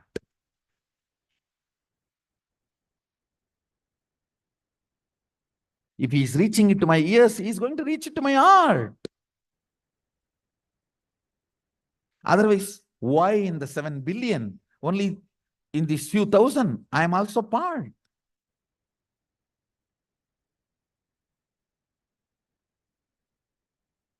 You might have been here due to various reasons. Maybe your girlfriend pushed you, or your mother pushed you, your friend pushed you, your family pushed you, or you saw the flyer somewhere. Whatever may be the reason you are here, but now understand the purpose why you are here. reasons are not purposes. Reason may be different. Now you need to know the purpose.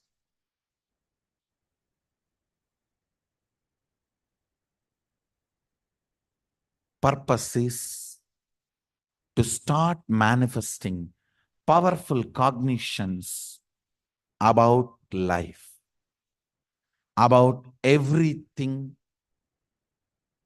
in which you are stuck.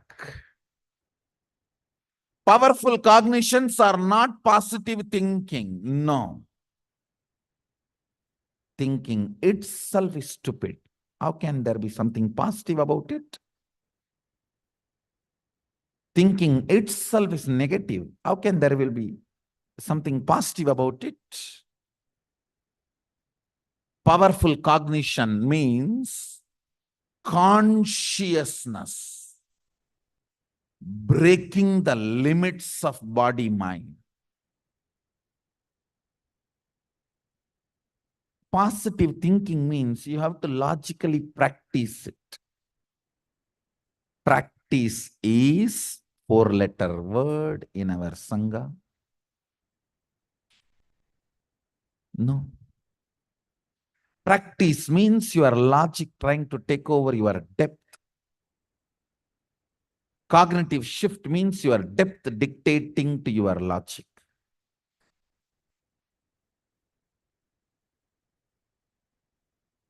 Practice means you think of integrity and say, from tomorrow I'm going to practice integrity, 4 o'clock yoga.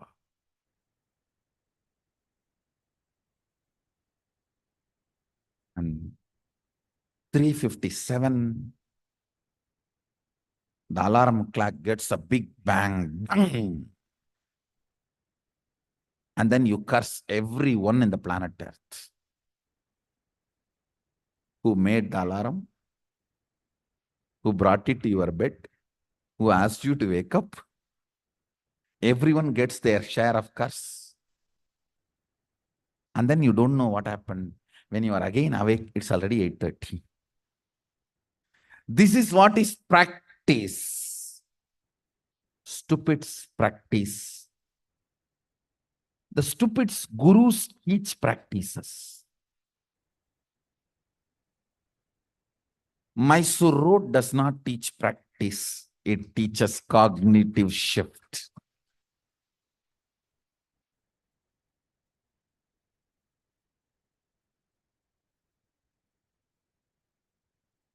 For practice, choose another road.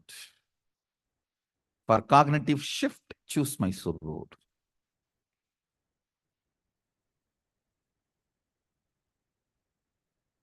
I am not interested in teaching you any practice. No. I am interested in teaching you cognitive shift. Depth. Your depth. Your depth.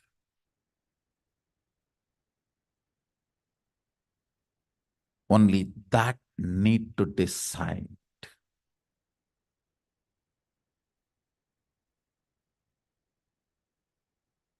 All practices are so-called teachers trying to cover their ignorance, their inability to give you solution. They may be super capable in analyzing your problem. That does not mean they can give you solutions. Like psychiatry, psychoanalysis.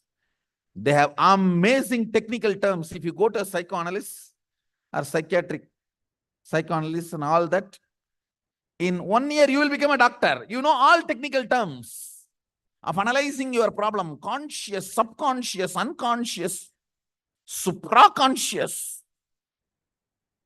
You can take sessions and lessons and classes, but you don't know the solution. Because even your doctor doesn't know. Ability to analyze problem does not mean they have a solution. Diagnostic centers are different. Hospitals are different. Surgery theaters are different. Capacity to do surgery is different. Understand? The first fundamental principle I wanted you to understand now. Go on manifesting powerful cognitions about everything in which you are stuck in your life.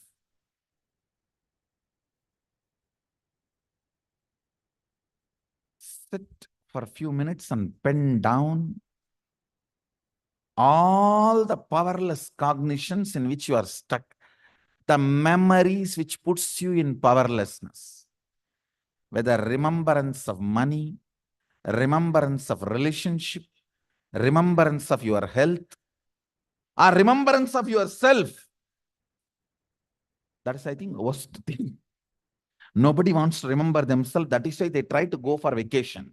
They jump here, they jump there, they go there, they go here. Unfortunately, they carry themselves with them. What to do?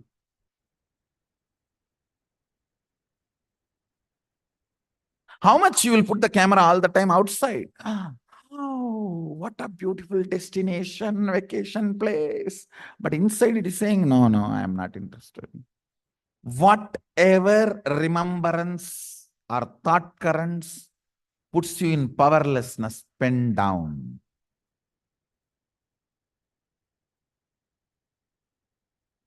Manifesting powerless cognitions is inauthenticity.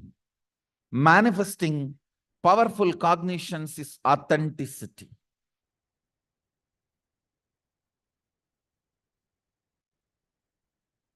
Positive thinking is so-called self-development. I am not interested in it.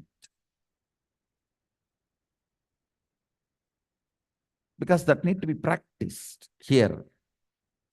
Manifesting powerful cognition is totally different level. It is not in the thinking level. It is in the superconscious level. Superconscious intervening in your style of existing is what I call conscious shift, cognitive shift.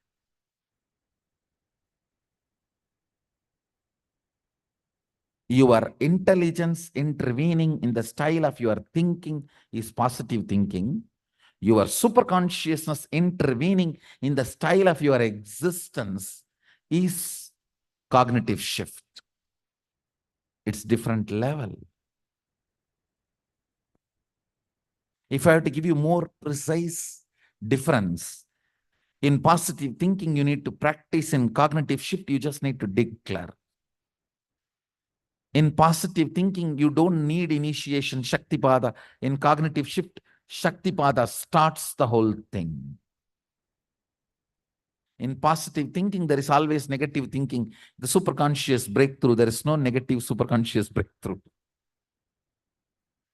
In positive thinking, it is trial and error. It is in the superconscious breakthrough, the cognitive shift, it is trial and success.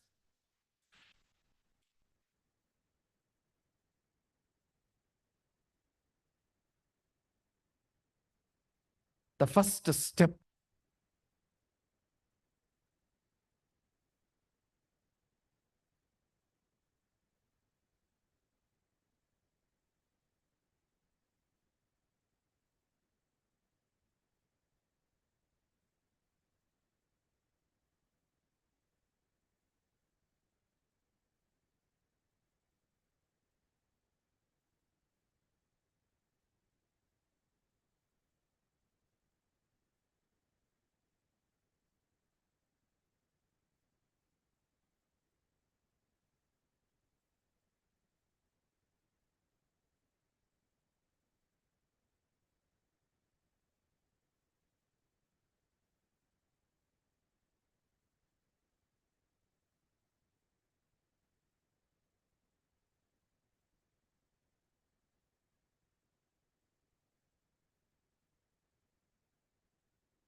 Now,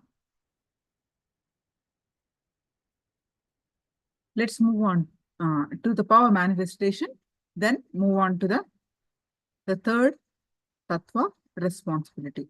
So let's have a quick round of the power manifestation. Another round of consciousness over matter.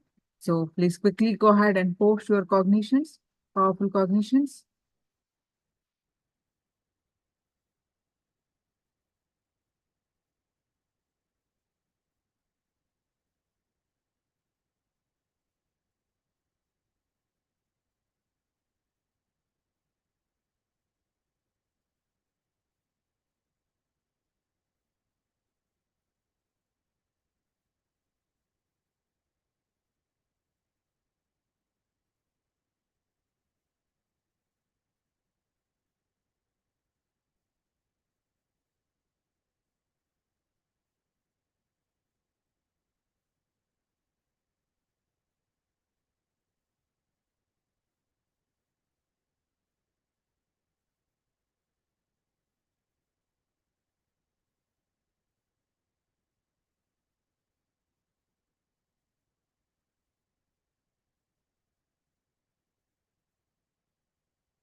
Dreams are made of the same stuff of which this waking world is made.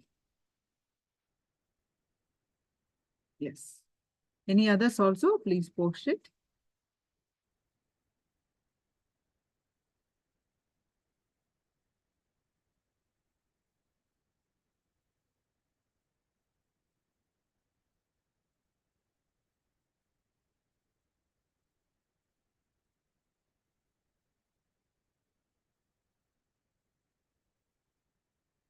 Now, please, okay. So, and Rian posted, I am powerful divine being supported by unlimited love. Please sit straight with your head and back straight line and hold your object, either coconut or a round fruit, in your palm.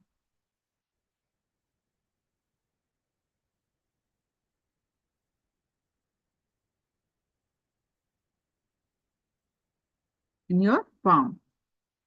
Now,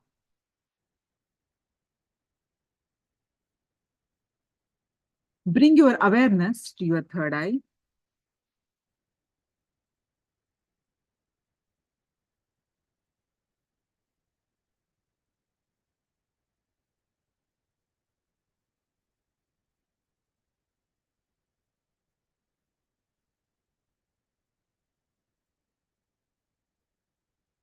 And fill your inner space with Swamiji's palm.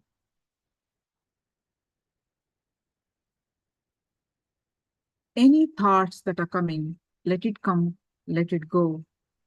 And you bring your awareness to your third eye again and again and fill your inner space with Swamiji's palm. Declare you are Paramashiva, Nithyananda, Paramashivoham. Let's chant the Mahavakya. Om Nithyananda